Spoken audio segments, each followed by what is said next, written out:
Good evening. My name is Ryan Condon. I'm a member of St. Joseph Parish. I'll be a senior at Rosemount High School this fall. I'm a member of the high school cross-country, alpine skiing, and track teams.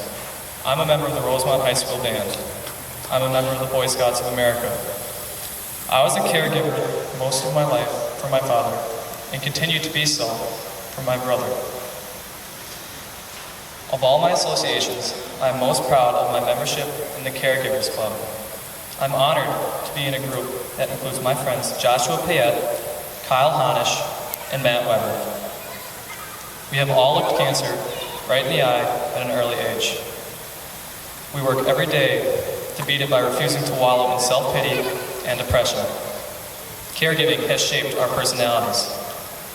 My father, Thomas Condon, passed away in 2008 after a 10-year battle with kidney cancer. The doctors used to say that he was in perfect health, other than a little thing called cancer. I helped my father with most tasks most adults never encountered. I spent numerous hours at his bedside, talking about cars, airplanes, and his favorite subject, history. I asked my father one day if he ever thought, why me? He strongly replied, no, for if I did that, it would mean someone else would need to suffer and deal with the things I had to deal with. Really, my father never had a bad day. He was always happy. I miss him every single day. Much of his final years is still too fresh to discuss. My mother constantly reminds me how blessed we were to experience a wonderful father, since not all receive such a gift. One needs never to look too far to see another person in a grimmer situation. With parental advice, I have gone on managing academics, athletics, grief, and helping care for my younger brother on a daily basis. It has not been easy. This winter, I experienced a flat tire. My father did not have time to teach me how to change a tire. Luckily, I learned a little bit about this task at a Boy Scout meeting. My mother was pleasantly surprised when I told her the story. I missed out on a lot of the little lessons that happen every day in a household. We were busy battling cancer. However, I would not change a single aspect of my life. I decided early that I could wallow in self-pity or surround myself with positive role models and work hard as my father desired. Pity would allow cancer to take away not only my father, but potentially destroy my life. I am fully aware that successful caregivers cannot operate in a vacuum. Cancer does not follow a 9-to-5 schedule, and generally the few residents in the household are not enough to bring it down. I'm grateful for all my family and friends that helped in my father's final years and continue to ensure my family still experiences joy.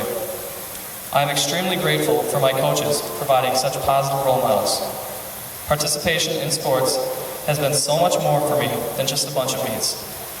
It has been one of my greatest defenses against the depression that constantly nips at the heels of a caregiver. My cross-country coach was exactly the positive type of person my father told me to seek out in life. Unbeknownst to him, he became a secondary caregiver. I'm a caregiver, but a lot of secondary and tertiary caregivers have helped me continue to fight all the after effects of cancer. Funding for research is definitely needed to halt the dreaded effects of cancer. In the meantime, do not forget that caregiving too helps beat down cancer. Caregiving can mean bringing a meal to a home. It can also mean just being there for someone, helping a loved one battle it without saying a word. My father was always impressed by the family and friends who quietly came in and out of our home without ever saying a word. And still do many years later. Caregiving has taught me some valuable skills. I really do not sweat the small stuff too often. I've quickly developed empathy and compassion. I've acquired problem-solving skills with the flat tire as an example. I'm a very patient with my younger brother, who we all call Chatty Matty, and love dearly. There is a quote that hangs on a bulletin board in our home by a well-known reporter who battled cancer. This reporter states, "I've walked away with 4 words, 4 wonderful words. If you survive, cancer, or any other illness or tragedy, you get the gift of these words. You can't scare me. I have never wanted to be known as the kid who lost his father to cancer. I want to be known as the kid who looked cancer squarely in the eye and refused to let it win. Research has extinguished much of the scariness cancer creates. Caregivers extinguish even further the scariness of cancer. Being a caregiver or assisting caregivers in numerous capacities ensures cancer cannot destroy additional lives. I like to think that my father and Mr. Weber are laughing in the face of this dreaded disease right now and swapping a lot of historical trivia.